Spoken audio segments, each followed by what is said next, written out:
waxaa haatan soo gabagaboobay kulan madaxweynaha Jamhuuriyadda Federaalka Soomaaliya Mudane Maxamed Cabdullaahi Farmaajo oo isugu yeeray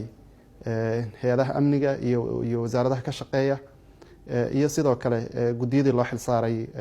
dhacdadii shalay foosho xumeed ee ka dhacday dowladda hoose kaasoo lagu laayay qaar ka mid ah guddoomiyaasha degmooyinka iyo howlwadeenada maamulka gobolka Banaadir ayna ku dhaawacmeen dad uu ka mid yahay guddoomiyaha gobolka Banaadir ahna duqa Muqdisho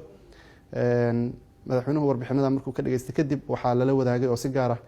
guddiga loo xil saaray baarista dhacdadan ay la qaybsadeen xogtii ay ka soo ururiyeen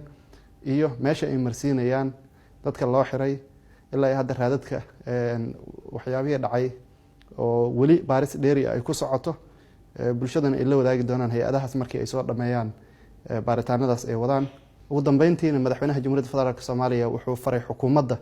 inay la timaado hanaan lagula dagaalamayo dadka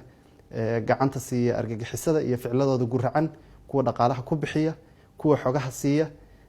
waxaana xukuumadda laga sugayaa sida ugu dhaqsiyaha badan in maalmaha soo socday arrinta uga fariisato suuragal maaha inay nagu dhex jiraan kuwa dadka Soomaaliyeed qarxinaya ee hooyooyinka gablaminaya dhalinyarada maxay ahday maalin walba dilka ku haya inay nagu dhex jiraan dad gacan siinaya ma aha waxaan u dul qaadan doono waxaana xukuumadda laga filayaa inay la timaado siyaasado iyo hanaan lagula dagaalami karo kuwa falalkaasi garabka u ah